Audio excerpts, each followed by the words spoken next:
اس university کو زندہ رہنا چاہیے، کامیابی کے ساتھ زندہ رہنا چاہیے۔ جو کیا جا رہا ہے وہ غلط ہے، غلط ہے، غلط ہے۔ رامپور میں بلڈوزر کارروائی ہو رہی ہے، یونیورسٹی پر بلڈوزر چلایا جا رہا ہے، چل سکتا ہے؟ دیکھیے، میں یہ کہتا ہوں کہ وہ ایک سیاسی مسئلہ ہے۔ آپ یہ سمجھیں کہ وہ سیاسی مسئلہ ہے، آدم خان ایک سیاسی آدمی ہے، مجھے اس سے اختلاف ہے ضرور۔ میں یہ سمجھتا ہوں کہ جس شخص کے نام پر وہ یونیورسٹی ہے وہ بہت بڑا ملک استندر سینانی ہے، جو جانتے نہیں ہیں تاریخ کو وہ ان کی زندگی سے ناواقف ہو۔ اس لیے میں یہ سمجھتا ہوں کہ ان کے نام کے اوپر جو یونیورسٹی ہی، اس یونیورسٹی کو زندہ رہنا چاہیے، کامیابی کے ساتھ زندہ رہنا چاہیے۔ جو کیا جا رہا ہے وہ غلط ہے، غلط ہے، غلط ہے۔ اگر اس کے اندر کوئی چیز غلطی کی ہے بھی، مان لیجئے پہلے تو سپریم کورٹ تک یہ فیصلہ ہو، اس کے بعد یہ سمجھنا کہ اس کو گرا دیا جائے، یہ غلط ہے۔ آپ اس کے اوپر جرمانہ عائد کر دیجئے، وہ اس جرمانے کو کریں گے۔ یہ جرمانہ عائد کرنا یہ بھی گورنمنٹ کا ایک قانون ہے۔ اگر کسی نے اپنے مکان یا کسی بلڈنگ یا کسی عمارت کے کو غیر قانونی طریقے پر بنایا ہے تو اس کا صرف ایک سبب یہی نہیں ہے کہ آپ اسے گرا دیں، جبکہ ہزاروں لڑکے اس کے اندر پڑھتے ہیں اور وہ تعلیم حاصل کرتے ہیں، تو اس کی حفاظت کرنی چاہیے۔ اپنے قانون کی آپ حفاظت کرتے ہوئے آپ اس کے اوپر جرمانہ عائد کر دیں، یہ ہو سکتا ہے، لیکن آپ اس کو یہ کہہ کر کے 38 عمارتوں کو ہزاروں کروڑ کے روپے سے بنی ہوئی اس کو گرا دیں، یہ غلط ہے۔ وہی فرقہ پرستی ہے، وہی نفرت کی سیاست ہے۔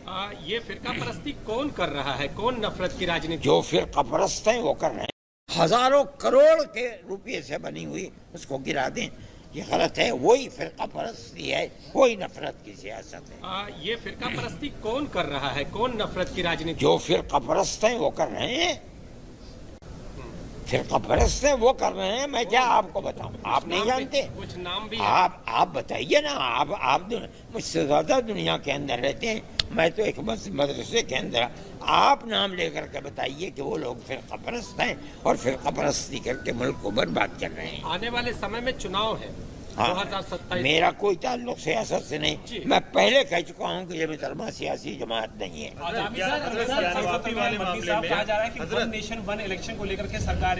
یہ بھی سیاسی چیز ہے، آپ مجھ سے سیاست کا مسئلہ نہ پوچھئے، میں سیاسی آدمی نہیں ہوں۔ انواریتا پر سرکار قانون لانے جا رہی ہے، میں نہیں جانتا ہوں، اردو میں بولیے۔ انواریتا بند کیا بند؟ لازمی قرار دینے جا رہی ہے۔ ہاں، میں کہتا ہوں کہ اس وقت تک قانون یہ ہے، ہر آدمی کو اپنے مذہب کے اوپر چلنے، اپنے مذہب کی بات کرنے کا اختیار ہے، مکمل اختیار ہے دستور کے اندر۔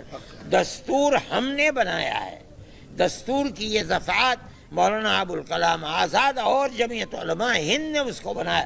مولانا ابوالکلام آزاد جمعیت علماء کی ورکنگ کمیٹی کے ممبر تھے، جب تک زندہ رہے ممبر رہے۔ پارلیمنٹ کے اندر یہ بات کہی گئی کہ جمعیت علماء ملک کے مخالف ہیں مولانا آزاد کو، یا جمعیت علماء میں رہیں یا وزیر رہیں، ملک کے اندر وزیر تعلیم رہیں۔ انہوں نے پارلیمنٹ میں یہ بات کہی تھی کہ میرے بھائی میں پارلیمنٹ کو چھوڑ سکتا ہوں، میں جمعیت علماء کو نہیں چھوڑوں۔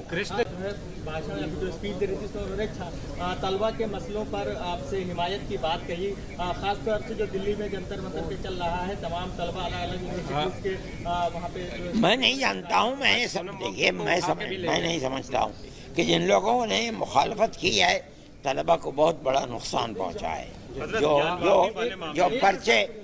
جو پرچے آؤٹ ہوئے ہیں وہ طلبہ کے لیے بہت نقصان دہ ہیں۔ میں سمجھتا ہوں کہ گورنمنٹ کو اس طریقے کی چیزوں کے اندر توجہ کرنی چاہیے۔ 24-30-25 لاکھ لڑکے ہیں کہ جن کا مستقبل برباد ہو گیا، ختم ہو گیا۔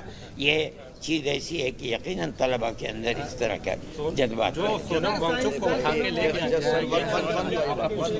حضرت جان واپی والے معاملے میں سپریم کورٹ نے یہ نردیش دیا تھا کہ مدھیستہ کے ذریعے دونوں پکش آپس میں بات چیت کر کے اس مسئلے کو سلجھانے کی کوشش کریں، لیکن وہ دونوں ہی پکش اس کے لیے تیار نہیں ہے۔ ٹھیک ہے، میں یہ کہتا ہوں کہ ہر اختلافی چیز کے اندر جو ملک میں پیدا ہو اس کے لیے کورٹ ہے، کورٹ کو اپنا کردار ادا کرنا چاہیے. اگر وہ ملک کے قانون کے اعتبار سے کورٹ فیصلہ نہیں کرتا تو یہ رونے کی بات ہے. کورٹ تو ایسی چیز جہاں کہیں کسی کو راستہ نہیں ملتا اس کے لیے ملک نے قانون بنایا، جاؤ کورٹ میں جاؤ، وہاں تمہیں راستہ ملے گا.